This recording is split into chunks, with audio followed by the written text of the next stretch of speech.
went to my first several Olympics at ABC, and then in 1987, network was acquired by a new owner, management changed, new head of the sports division, arrived with one basic outlook, which is, who is Jim Lampley and why am I paying him all this money?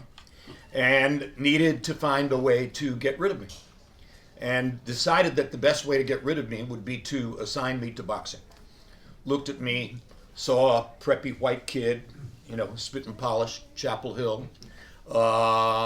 He was from the dirt somewhere, University of Illinois or something like that. And so he assigned me to boxing to try to get rid of me. Well, as you'll read in the book, that was not a perfect choice. He did not know what he thought he knew about me.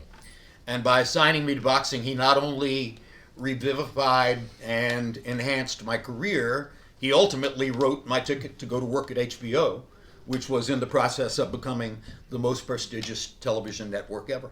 So now I was pairing HBO with CBS and NBC, and lots of things were happening. I made tremendous mistakes. I got amazing lucky breaks.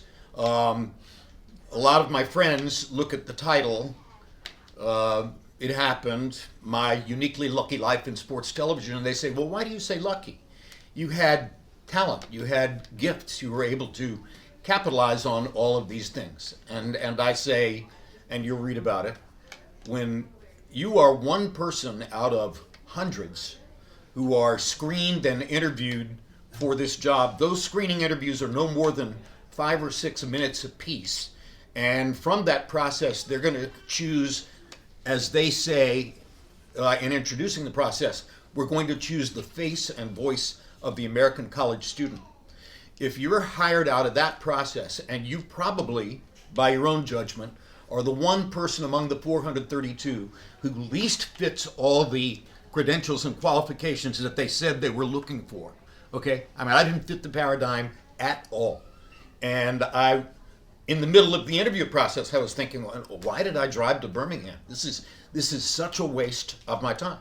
And I wound up being the person who was chosen from the process. So that kind of unpredictable serendipity, counterintuitive good fortune, accidents do happen, repeated itself frequently in my career, including that the guy who wanted to get rid of me assigned me to boxing, having no idea who I was, really. So all of that is a brief capsule look at why the book is called It Happened. Some of you may know that phrase comes from my call of a boxing match, a historic and momentous boxing match, November 5, 1994, in which George Foreman knocked out 26-year-old Michael Moorer to become the 45-year-old heavyweight champion, the oldest heavyweight champion ever. In a situation like that, if you have not sat up the night before in your hotel room thinking, okay, what if Foreman wins? What am I going to say if Foreman actually wins the fight? I discounted that possibility. There was no way George was going to win the fight. And now Moorer's lying on the canvas. The referee is at 6, 7, 8. And I'm thinking, okay, what am I going to say about this? And what came out was, it happened. It happened. And that was the perfect call for that particular moment in time. And it's also the perfect title for the book, because it has to do with coincidence, it has to do with unpredictability, it has to do with irony upon irony, it has to do with just plain old luck and good fortune and a lot of zigzags here and there. But I agree with Art that it's probably fun to read. It wasn't always fun to live through, but certainly looking back through my rear view perspective, oh yeah, great fun. Every Holiday Inn was better than the one before. So now I, with Art's help, was able to write the story. And I did it in the manner in which my grandmother, Mildred Askew Lampley, who lived to be 102, in Union, South Carolina, and Hendersonville, North Carolina. And my mother, Peggy Lorraine Maria Teresa Clark Tricky Lampley, who died at 66 after her 4th open heart surgery. Those two women spent 30 years from my early childhood forward competing for my attention by telling me stories. And they were both terrific, inveterate, nonstop storytellers. And they, without concertedly aiming to do so, they atmospherically taught me something about storytelling.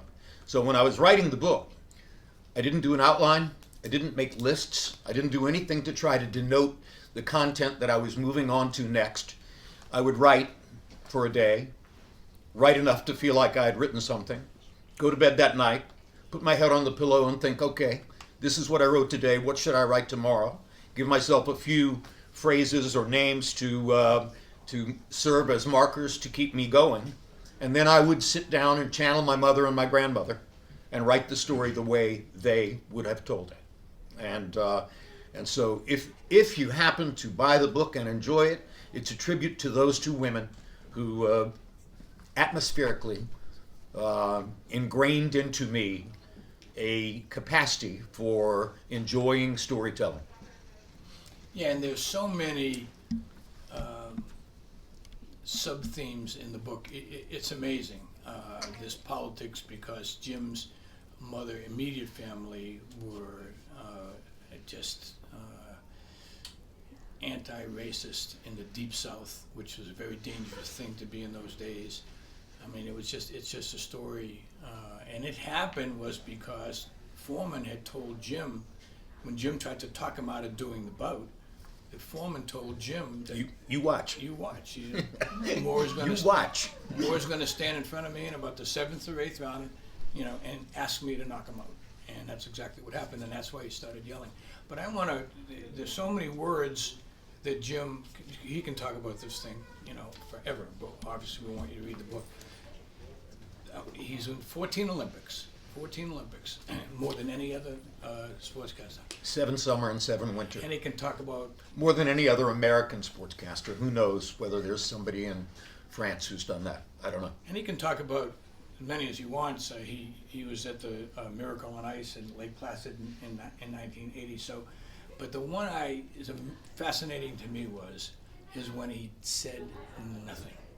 There's a chapter called The Silent Bolero, and he took it upon himself, with, I guess, everybody yelling in your ear, right, to make sure the broadcast crew agreed that when the event was about to happen, they agreed within the thing that they weren't going to say anything because words would not ruin, but words would get in the way of what they were about to watch. So we're talking about ice dancing at the 1984 Winter Olympics in Sarajevo, and the British ice dancing couple, Jane Torval and Christopher Dean. She was a store clerk. He was a cop. They were ultra middle class. They had met through skating, and they wound up as an ice dancing pair, and then of course they fell in love and they got married, etc., etc. And they did their free skate, their closing act to Ravel's Bolero, and they brought a sensuality and a provocative quality to ice dancing that had never ever existed before. There was a moment during the routine when Christopher Dean picked Jane Torval up and held her out in a supine position on her back and literally turned her over in midair, timed it to the music, etc., and then put her back down on the ice, and they continued skating. And of course, in ice dancing, you're touching. You're literally, it's not like pairs where they split apart and do jumps. You're connected to each other all the time. And it was stunningly provocative. And of course, when it aired, Jim McKay and Dick Button were all over it, and they gave one of their great Jim McKay and Dick Button calls, and now we wanted to replay it on the late night show. I was co-host a late night show with a woman named Kathleen Sullivan. The producer was a great friend of mine, two of them actually, Mike Pearl and Doran Smith, and we wound up meeting that afternoon to try to figure out, okay, what can we do with the Bolero, with that spectacular climax to this competition? What can we do that will make it different from what was done in the primetime show? And the idea we came up with was wipe the commentary. Get rid of McKay and Button. Let the television audience watch it the same way the people in the arena do, with just the music and the moment-to-moment suspense as to whether they're going to be able to do this stuff and complete the routine. And the last thing that was said in the meeting where we decided to do it, one of those two producers looked at me and Kathleen Sullivan and said, "Don't tell a soul. Don't tell anybody in the broadcast center what we're doing." And I didn't piece it together at that moment, but later I realized, oh, that was because if McKay and Button knew that we were wiping their commentary off and playing it for the audience and enhancing the drama by doing so, then we would be in the crosshairs of McKay and Button. And we decided that's worth it, let it happen. And it was spectacular. It got us tons of newspaper notice, et cetera, et cetera. It got Kathleen, my co-host, a contract to do the network morning news show on CBS. It got me a few more Olympics, et cetera. And it became a chapter in the book. Absolutely. And there's, I haven't done this because he's done a beautiful job going just so far, but in every sport, in every walk of life in sports, some personal stuff too, where there were challenges and difficulties that he had to overcome. And in some places, it was his talent to make people want him to do something, but it was the coincidence that happened when he might have been leaving one network and he literally walked out the door and there was another better opportunity waiting for him. It happened over and over again. One lucky dude. So what we're going to do, we can keep talking till about 3 this afternoon if you want, but if you have any questions, let's get everybody to ask them. And let's go to the back first, and then we'll come back to Stan. I'm just dying to know, did Julie Moss survive that race? Julie Moss ultimately got up and walked through the tape. I think she finished 4th or something like that. She became a well-known global icon in the triathlon world, in the Ironman triathlon world. She got endorsements and things like that. Kathleen McCartney went back to obscurity in San Diego, the winner. Well, it just sounds disturbing that they were going to leave her there on the street. I mean, She managed to get up on her own, good. and crawl, right? pretty much crawled, crawled all the way through the finish. Oh, Stan. Jim, you talked about the interview that was a potential disaster and came off so well. Did any of the people who interviewed you ever talk to you afterwards and tell you what they liked about you?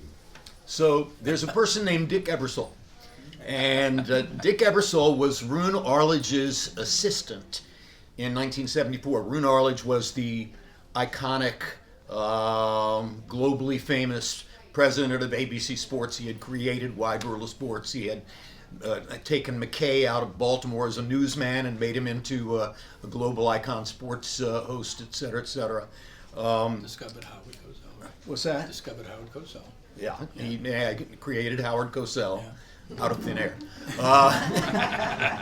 And Arledge's assistant in 1974 was a Yale graduate named Dick Ebersol.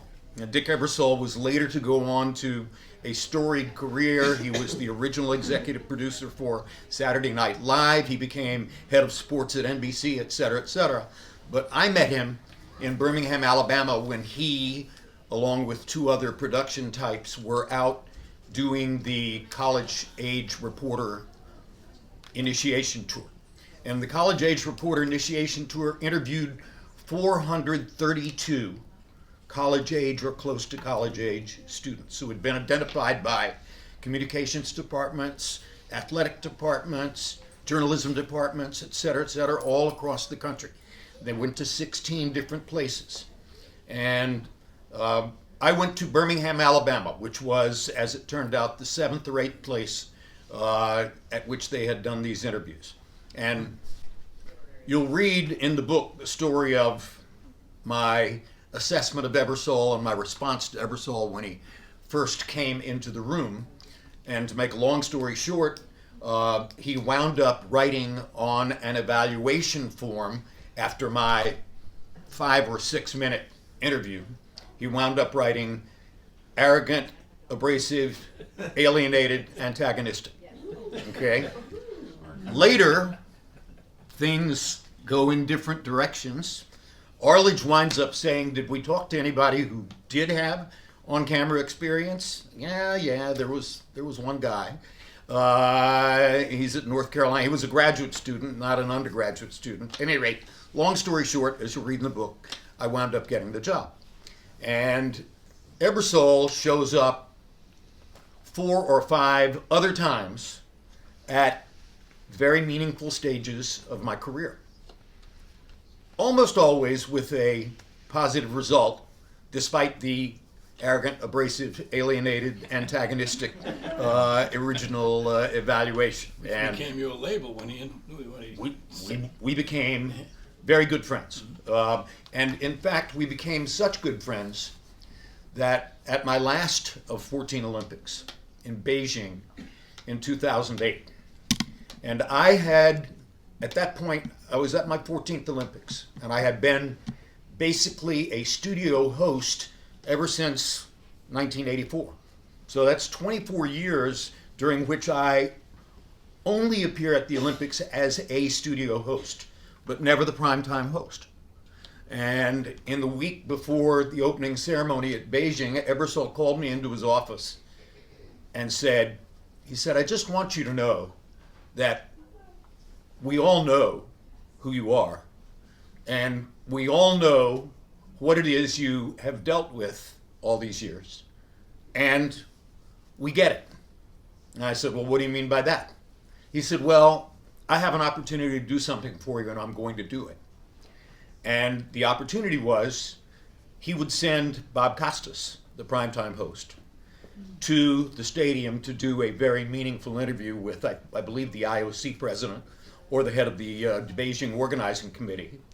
And I would come into the studio and host the first 2 hours of the first primetime show. So that was Dick's way of saying, look, other circumstances, other personnel, stay at the same network all your life instead of bouncing around the way you did. Surely at some point you would have been the primetime host. But you've never been the primetime host.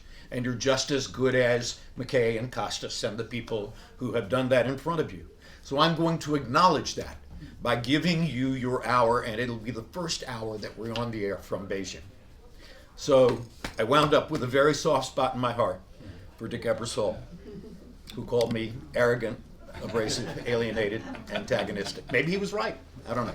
Yeah, and in these cast of characters, you read about how their paths cross, and they continue to cross, most of the time with great opportunities for Jim, because despite the 4 A's, which they refer to him as, he had,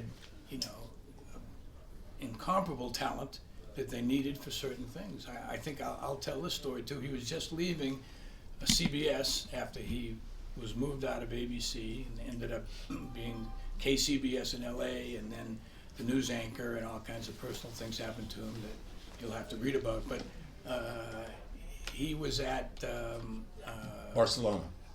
No, Albertville. Albertville. So he runs. CBS was doing Albertville. Remember, Tim McCarver and Paula Zahn were the hosts in Albertville. So he runs into Dick Ebersol. I didn't even know in a hallway. I didn't know if you knew he was there, but I didn't. He ran into him, and Dick said, I know you're knocking it out of the park in LA, but you know, I wish you weren't because I got a great opportunity for you. And Jim said something like, well, I'm not exactly hitting it out of the park in LA. This is my last assignment for CBS. Actually said, Dick, I just got fired. And he said, great, that's terrific. That's exactly what we needed. I need a late night host in Barcelona, and you're a free man now. Here we go. So yeah, I got the late night hosting job in Barcelona. So you after can getting see fired. where, I mean, you'll be absolutely flabbergasted about how many times these things, small, medium, and large, happen in the book. And because of his talent, because of what I would call, you know, preparation meets opportunity. He's had plenty of preparation, and fortunately, he's had plenty of opportunity. So I'm really proud to have him as a friend, longtime friend, and really proud to have worked with him on this book, which it's a timeless piece. I mean, I think it'll be selling, as I was telling Pete before, I think it'll sell forever because it's a story once the word gets out, and the reviews so far have been fantastic. Ham sandwiches forever.